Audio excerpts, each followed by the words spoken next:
श्रोताओं, काव्य मंजरी 58 पर आपका हार्दिक अभिनंदन है। जैसा कि आप जानते हैं, ये काव्य पाठ का मंच है। मैं खुद कविता लिखता हूँ, अपनी कविता सुनाता हूँ। कभी कभी मैं अपने विचारों को भी रखता हूँ। कोई खास विषय हो तो उस पर मैं अपने निजी विचार जो मेरे होते हैं उनको भी रखने का काम करता हूँ। तो आज जो मैं विषय लाया हूँ इस पर भी अपने निजी विचार रखूंगा। वैसे तो जितने भी धर्म ग्रंथ हैं उनमें जो वर्ण व्यवस्था की गई है उसके खिलाफ मैं हूँ। आज जितने भी पढ़े लिखे लोग हैं सब इस वर्ण व्यवस्था के खिलाफ हैं, क्योंकि आज समाज में विवाद पैदा करने की चीज है। खैर जो हो, तो तुलसीदास का जो ये मानस है इसमें उन्होंने कई जगह ऐसी बातें कह दी है। जैसे एक जगह उन्होंने कह दिया, ढोल गंवार शूद्र पशु नारी, सकल ताड़ना के अधिकारी। तो इसी तरह एक जगह उन्होंने कहा है कि पूजिए विप्र शील गुण हीना, शूद्र न पूजिए वेद प्रवीणा। अब जिस वर्ण में आप शूद्र को रखे हैं या जो भी धर्म ग्रंथ वर्ण व्यवस्था की जो व्याख्या करते हैं तो उसमें जो एक वर्ण है वो शूद्र का, उनमें कुछ जातियों को आपने रख दिया और उनको कहते हैं कि पूजिए विप्र शील गुण हीना, शूद्र न पूजिए वेद प्रवीणा। अगर वेद में प्रवीण हो, निष्णात पंडित हो, प्रकांड विद्वान हो तो वो तो शिक्षा ऐसी चीज है कि कोई भी पा सकता है। शिक्षा तो कोई भी पा सकता है, और जो शिक्षा पा लिया, कहा जाता है कि शिक्षा जो है वो मुक्ति का मार्ग है। मुक्ति का मार्ग का मतलब ये हुआ कि जितनी तरह की सामाजिक बुराइयां हैं, जितने तरह के आपको बांधने वाले रीति रिवाज हैं, जितने तरह के धार्मिक कुरीतियां हैं, जितने तरह की राजनीतिक बुराइयां हैं, जितने तरह की आर्थिक परेशानियां हैं, उन तमाम चीजों से आप मुक्त हो जाएंगे अगर आपने शिक्षा पा ली है। और जहां तक मोक्ष मुक्ति का सवाल है तो मैं नहीं मानता, वो कुछ होता नहीं, वो सब बकवास है। तो इन तमाम चीजों से आप अगर मुक्त होना चाहते हैं तो मुक्ति का साधन शिक्षा है।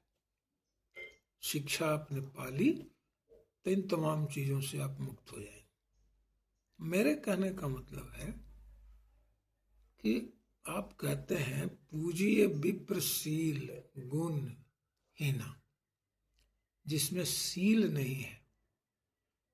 शील कहते हैं लाज को, शर्म को, जो भी हमारे जो मान लीजिए तमाम तरह की जो लाज है उसी को शील कहते हैं। और गुण, तो आप जानते हैं गुण तो कई तरह के गुण हैं भाई। आप मान लीजिए रजोगुण, तमोगुण, सतोगुण, 3 तरह के गुण हैं। उसके बाद फिर जो आपके व्यक्तित्व के जो गुण होते हैं, जो जीवन के मूल्य होते हैं, उनके पहचानने का जो गुण आप में है, तो कई तरह के जो गुण हैं अब वो भी आप में नहीं है, शील भी नहीं है, तो फिर किस लिए आप पूजनीय हैं? किस काम की आप किस कारण से आपकी पूजा होगी? और फिर उधर कहते हैं कि जो वेद प्रवीण है, एक वर्ण का आदमी अगर शील गुणहीन भी है तो उसको पूजिए, और एक वर्ण का आदमी अगर वेद प्रवीण भी है तो उसको नहीं पूजिए। इसका मतलब क्या हुआ? अगर वेद प्रवीण है वो, तो फिर तो वो वेदाचरण भी तो करेगा। ऐसा नहीं है कि जो वेद प्रवीण होता है वो वेदाचार नहीं करता है, वो वेदोच्चार भी करता है, वेदाचार भी करता है। वेदोच्चार का मतलब कि जो वेद की ऋचाएं हैं, जो वेद की जो ये हैं, जो रचित, वेद में जो रचित श्लोक हैं उनका उच्चारण करना वेदोच्चार हुआ। और वेदाचार का मतलब हुआ कि वेद में जो वर्णित आचरण है, वेदाध्यायी के जो आचरण उसमें दिए गए हैं कि कैसा उसका आचार होना चाहिए, कैसा व्यवहार होना चाहिए, जो वेद जानता है, जो वेद का मर्मज्ञ है, जो वेद का पंडित है, उसमें तुलसीदास ने भी मानस में लिखा है, संत असंत के लक्षण लिखे हैं उसमें, सज्जन दुर्जन के लक्षण लिखे हैं उसमें। तो आप ये समझ लीजिए, आप यह समझ लीजिए कि एक को तो कह रहे हैं कि शील गुणहीन है एक वर्ण का आदमी, तो उसकी पूजा करो, और एक वर्ण का आदमी अगर वेद प्रवीण भी है तो पूजा मत करो। ऐसा क्यों? अगर वेद प्रवीण है तो वेदोच्चार के अलावे वो वेदाचार भी जानता होगा, यानी जो आचार व्यवहार, जो आचरण जिस तरह से करना है अपने जीवन में, वेद से उसने वो भी सीखा है। सिर्फ वेद का वो ज्ञाता ही नहीं है, बल्कि वेद में जो आचरण वर्णित हैं उसका भी वो ज्ञाता है। तो फिर वेद का आचरण करने वाला आदमी क्यों नहीं पूजनीय है? अगर वेद पूजनीय है तो वेद का आचरण करने वाला भी आदमी पूजनीय है। ऐसा नहीं है कि वो पूजनीय नहीं। तो इस तरह से जो तुलसीदास ने लिखा है वो मेरी समझ में बिल्कुल ही गलत है। ऐसा हो सकता है उस समय जो वर्ण व्यवस्था रही होगी, या आपस में जो या आज भी है, एक वर्ण के लोगों से दूसरे वर्ण के लोगों में आज भी वाद विवाद है, या मान लीजिए घात प्रतिघात, प्रकसन रिप्रकसन होते रहते हैं। ये जो मान लीजिए जो इस तमाम जो नरसंहार हुए, इन तमाम नरसंहारों के पीछे ही वर्ण व्यवस्था ही तो है, और क्या है। बड़ा छोटा ये वो कोई ये नहीं है, मतलब वो कोई गरीबी अमीरी का मामला नहीं है जिसको नेताओं ने सोशल जस्टिस का नाम दिया है, और कुछ नहीं है। बस वो वर्ण व्यवस्था का ही विवाद है और कुछ नहीं। तो ये जो वर्ण व्यवस्था में तो ऐसे ही वाद विवाद, घात प्रतिघात, ऐसे ही लड़ाई झगड़े होते रहते हैं। आपने एक अलग लड़ाई लगा दी, ये कहने की क्या जरूरत थी? शूद्र भी तो इंसान है ना, उस वर्ण के लोग भी तो इंसान है ना, उन्हें भी तो सामाजिक प्रतिष्ठा मिलनी चाहिए ना।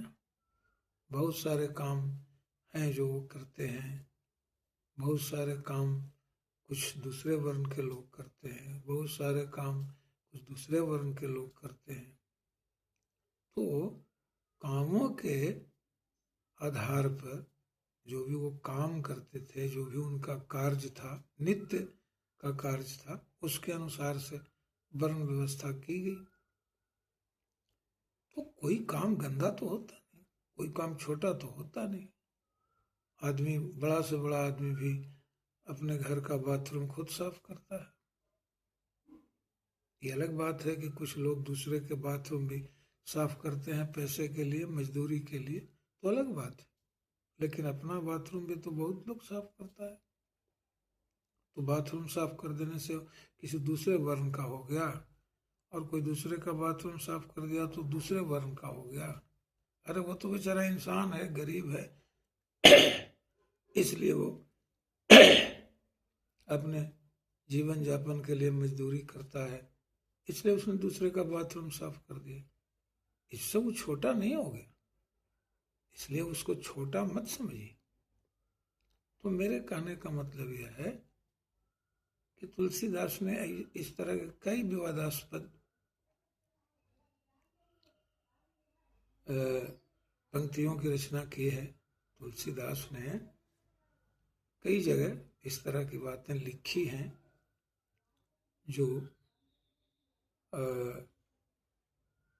विवाद युक्त हैं, जो विवादों के घेरे में हैं। उन्हें ऐसा नहीं करना चाहिए था।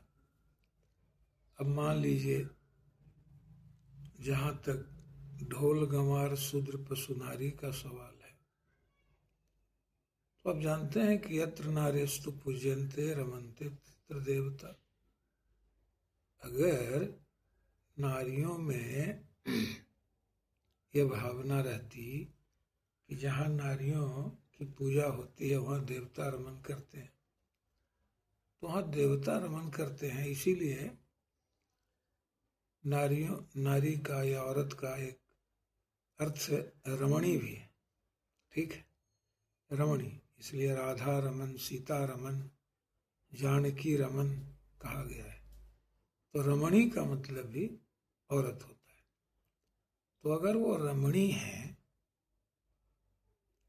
तो फिर उन रमणी के लिए आपने इस तरह की बात कह दी, ताड़ना के अधिकारी। क्या आपको मालूम नहीं था कि नार्य यत्र नार्यस्तु पूज्यन्ते रमन्ते तत्र देवता? ये तो मालूम था ना। एक तो कि ऐसे ही इतना विलक्षण प्राणी है मनुष्य जाति की, हमेशा पति पत्नी में झगड़ा होता है, हमेशा झगड़ा। बल्कि पशु पक्षी में नहीं होता है, नर्मदा में झगड़ा। वो कभी स्कूल कॉलेज नहीं जाते हैं, यूनिवर्सिटी भी नहीं गए हैं कोई पशु पक्षी। किसी भी प्रजाति के पशु पक्षी स्कूल कॉलेज नहीं गए हैं, फिर भी वहाँ नर्मदा में झगड़ा नहीं होता है। लेकिन मनुष्य प्रजाति ऐसी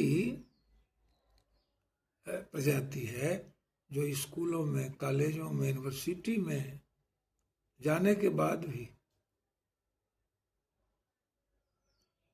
समझिए कि पत्नी से झगड़ा करता है, पत्नी से झगड़ा करता है। और फिर मान लीजिए पत्नी से झगड़ा करने का मतलब यही हो गया कि भाई नर और नारी का झगड़ा, वो माँ पिताजी भी हो सकते हैं, बहन बहनोई भी हो सकते हैं, बेटी दामाद भी हो सकते हैं, और तो हर जगह रिश्ता बना हुआ है पति पत्नी का, बेटा बहू भी हो सकते हैं। तो आपको इतना भी नहीं समझ में बात आई कि इस तरह की पंक्ति हम लिखेंगे, पढ़ने वाले क्या कहें? रचनाकार को इतना तो जरूर समझना चाहिए कि भाई मैं कुछ ऐसी बात ना लिखूं जो फिर बाद में जाकर विवाद बन जाए। वाद विवाद से रचनाकार को बचना चाहिए। यही हमारा कहना है। आपको मेरे विचार कैसे लगे?